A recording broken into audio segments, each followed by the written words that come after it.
बिस्मिल्लाहिर्रहमानिर्रहीम। तो आज स्टूडेंट्स हमारा लेक्चर नंबर 9 है कंपाइलर कंस्ट्रक्शन का।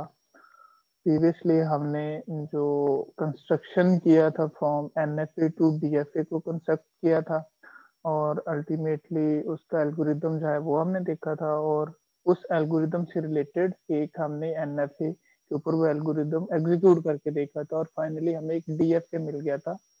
डीएफए के बाद से अब हम ये नेक्स्ट लेक्चर, हमारा लेक्चर नंबर 9 स्टार्ट हो रहा है।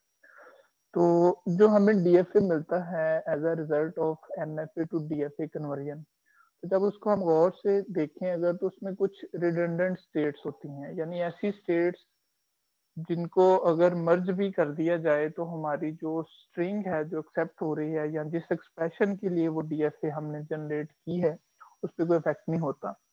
तो फिर ऐसी स्टेट्स के लिए हम फिर क्या करते हैं कि हम जब हमें फाइनल डीएफए मिल जाता है कन्वर्टेड, तो फिर हम उसके ऊपर एक मिनिमाइजेशन का प्रोसेस परफॉर्म करते हैं। ठीक है, तो उसका पर्पस क्या होता है कि स्टेट्स को अगर ज्यादा और मिनिमाइज कर लिया जाए, क्योंकि जितनी स्टेट्स कम होंगी उतना एग्जीक्यूशन टाइम हमारा ज्यादा अच्छा होगा। सो द जनरेटेड डीएफए में have a large number of states. ठीक है, तो फिर इसको कम करने के लिए जो एल्गोरिदम यूज होता है उसको हॉपक्रॉफ्ट एल्गोरिदम कहते हैं। हॉपक्रॉफ्ट एल्गोरिदम मिनिमाइजेस डीएफए स्टेट्स, यानी पहले एल्गोरिदम से जो हम एनएफए जनरेट करते हैं वो फिर हॉपक्रॉफ्ट एल्गोरिदम को वो डीएफए जो वो फैच की जाती है, और वो उसको एनालाइज करने के बाद क्या करता है, उसकी जो रिडंडेंट स्टेट्स हैं उनको रिमूव कर देता है। जो ये कन्वर्जन, इसका मिनिमाइजेशन का एल्गोरिदम है, ये मैं इन डिटेल में डिस्कस नहीं करूंगा, लेकिन इसका जो आइडिया है, की आइडिया है, वो हम अपनी प्रीवियस डीएफए को लेके डिस्कस कर लेते हैं।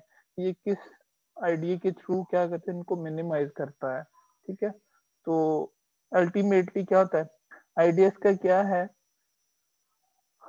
Find the group of equivalent states, यानी इस एल्गोरिदम में इक्विवेलेंट स्टेट्स को फाइंड करना होता है। डीएफए में इक्विवेलेंट स्टेट्स क्या होती हैं कि जिनके ऊपर लेट्स सपोज ए और बी दो स्टेट्स हैं और एक थर्ड स्टेट सी है। अब अगर आप ए स्टेट के ऊपर बैठे हैं और आप उसको इनपुट जो है वो बी दे रहे हैं और वो आपको सी स्टेट पे ले जाती है। इसी तरह अगर आप बी स्टेट पे बैठे हैं और उसके ऊपर भी आप इनपुट बी दे देते हैं तो वो आपको सी स्टेट पे ले जाती है। तो ऐसी स्टेट्स को इक्विवेलेंट स्टेट कहते हैं। ठीक है, तो यही आइडिया ये जो एल्गोरिदम है यूज करता है। Find groups of equivalent states, ये इसका काम है। All transition from states in one group G1, ठीक है, go to state in the same group G2, यानी एक जो ग्रुप ऑफ स्टेट्स है उसमें से अगर सभी ट्रांजिशंस जो है वो उसी ग्रुप में जा रही हैं तो उसको फिर इक्विवेलेंट स्टेट्स जो है वो कंसिडर करते हैं कि ये स्टेट्स जो हैं वो इक्विवेलेंट हैं। ठीक है, तो फिर construct the minimised DFA such that there is one state for each group of states from the initial DFA, यानी फिर हमने ऐसे क्या करना है, हमने इन ग्रुप्स को रिमूव करके इसको डीएफए को इस फॉर्म में लेके आना है कि हर स्टेट के लिए सिर्फ एक ही ऐसी स्टेट हो जिससे हम किसी एक अल्फाबेट को कंज्यूम करके दूसरे पे जा सकते हो। यानी जैसे मैंने बताया कि ए स्टेट है अगर यहाँ पे, और एक यहाँ पे बी स्टेट है और एक यहाँ पे सी स्टेट है।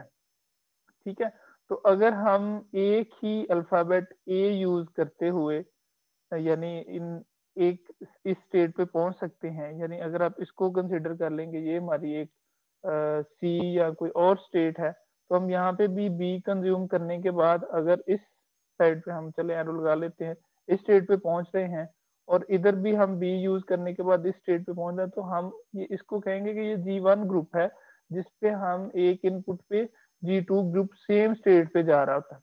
तो फिर ऐसी स्टेट को हम रिमूव कर देते हैं।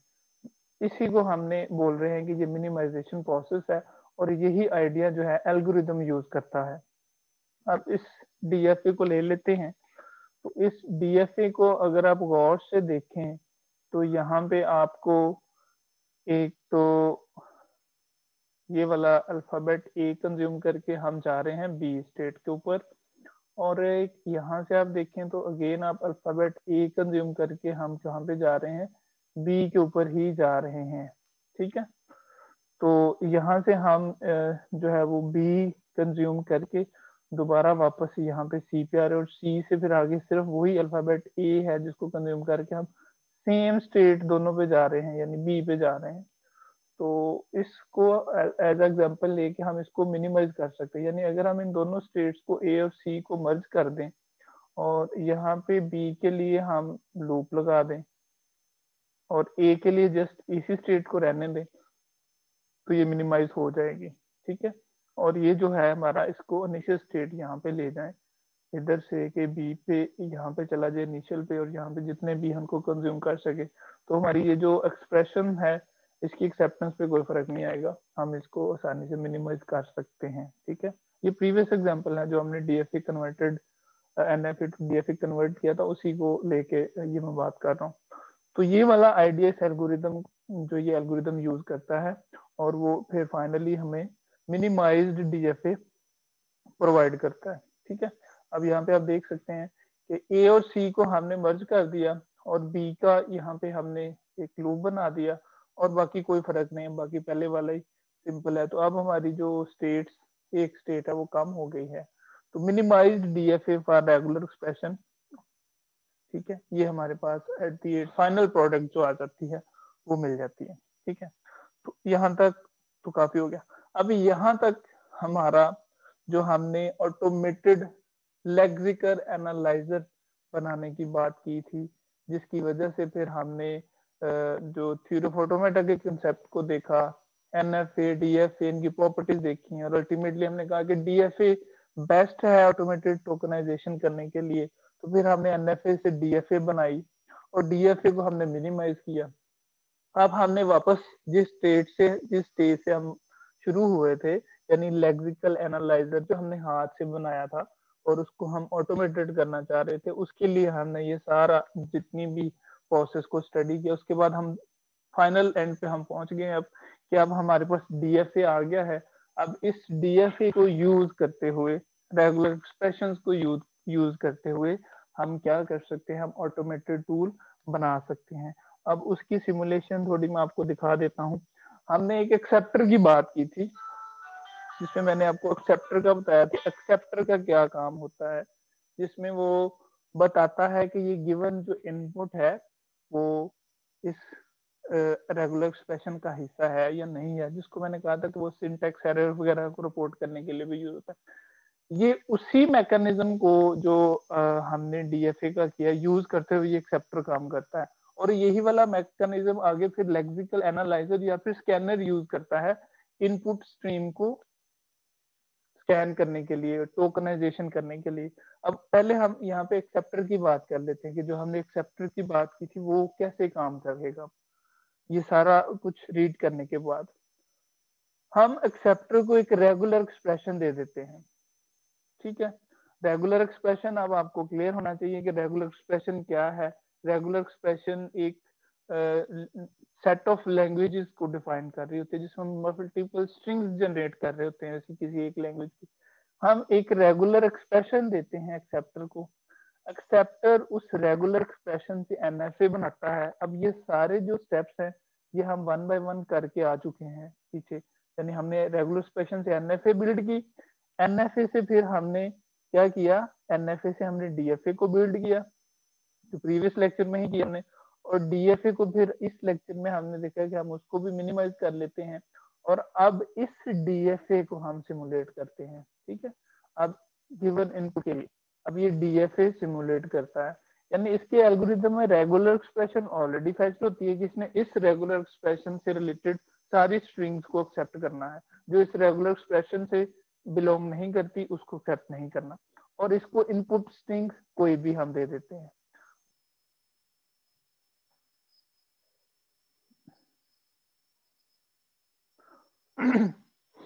अच्छा, तो उस स्लाइड में जो हमने स्टूडेंट्स देखा था एक्सेप्टर, ये अब उसका ऑप्टिमाइज्ड वर्जन यहाँ पे है कि हमने ये सारे स्टेप्स को अभी परफॉर्म करके देखा है कि हमने रेगुलर एक्सप्रेशन से एनएफए जनरेट किया, एनएफए से फिर डीएफए जनरेट किया और उस डीएफए को मिनिमाइज किया, और फिर उसको सिमुलेट किया। ठीक है, अब इसको इनपुट स्ट्रिंग W मिलती है कोई, तो वो क्या करेगा, वो अपनी जो उसको रेगुलर एक्सप्रेशन हमने एल्गोरिदम को दी हुई है उसको अकॉर्डिंगली इस इनपुट को चेक करेगा। अगर तो वो उस लैंग्वेज से बिलोंग कर रही होगी तो वो हमें यस में आंसर देगा, अगर वो बिलोंग नहीं कर रही होगी तो वो हमें नो में आंसर करेगा। अब हमने बात स्टार्ट की थी ये लेक्सिकल एनालाइजर बिल्ड करने के लिए, तो अब यही मैकेनिज्म जो है वो लेक्सिकल एनालाइजर या फिर स्कैनर ने यूज करना है टोकनाइजेशन प्रोसेस के लिए। बजाय इसके कि हम उसको वो जो हमने हैंड रिटन कोड लिखा था लेक्सिकल एनालाइजर के लिए, आप लोगों को याद होगा, जिसमें हम लूप्स लगा रहे थे, कंडीशन लगा रहे थे डिफरेंट, और कंडीशन की बेस पे हम चेक कर रहे थे कि क्या ये इस से बिलोंग कर रहा है ये नहीं कर रहा, तो उस कॉम्प्लेक्स प्रोसेस था। तो अब जस्ट यहाँ पे हम एनएफए टू डीएफए को सिमुलेट और उसके बाद क्या कर रहे हैं, हम उसको इन एक्सेप्ट या फिर रिजेक्ट कर रहे होते हैं। ठीक है, तो ये हमें फायदा हुआ ये सारा स्टडी करने का। तो अब बात कर लेते हैं हम लेक्सिकल एनालाइजर की। लेक्सिकल एनालाइजर या फिर स्कैनर्स हमने कहा था हम इसको कहते हैं यूज द सेम मैकेनिज्म, कि वो सेम मैकेनिज्म यूज करता है जो प्रीवियसली मैंने आपको दिखाया। ठीक है, but they have multiple regular expression descriptions for multiple token. अब प्रीवियसली मैंने आपको सिर्फ एक रेगुलर एक्सप्रेशन का बताया ना, तो अब क्योंकि हमारी लैंग्वेज जो है उस जो C++ है या जावा है उसमें काफी ज्यादा तरह के टोकन जो होते हैं, इनपुट स्ट्रीम ऑफ कैरेक्टर होती है, तो उन सबको फिर अकोमोडेट करने के लिए हम मल्टीपल रेगुलर एक्सप्रेशन यूज करते हैं। और आपको पता है कि एक रेगुलर एक्सप्रेशन के थ्रू हम काफी ज्यादा टोकन बिल्ड कर सकते हैं। ठीक है, have a character stream at the input, और इसको इनपुट पे कैरेक्टर स्ट्रीम मिलती है, एक कैरेक्टर की स्ट्रीम मिलती है। आप चाहे C++ में कोड लिखें, आप उसमें इंडेंटेशन करें, आप उसको बड़ा खूबसूरत करके भी लिख लें अगर, तो इसके लिए जो एनालाइजर है इसको कोई फर्क नहीं पड़ता, इसने जस्ट स्ट्रीम ऑफ कैरेक्टर के तौर पे उसे ट्रीट करना है।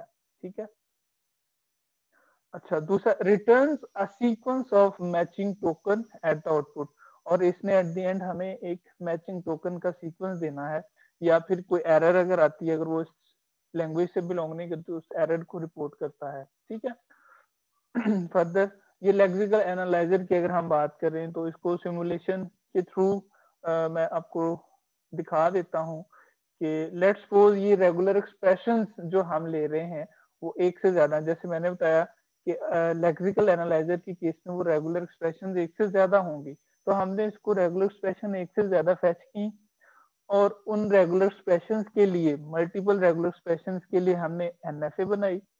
उस एनएफए को फिर हमने क्या किया, डीएफए में कन्वर्ट किया, और उस डीएफए को हमने मिनिमाइज किया, और अल्टीमेटली हमने उस डीएफए को सिमुलेट किया। ठीक है, अब यहाँ पे कैरेक्टर स्ट्रीम, ये वो वाली कैरेक्टर स्ट्रीम है जो आपका प्रोग्रामिंग का कोड है।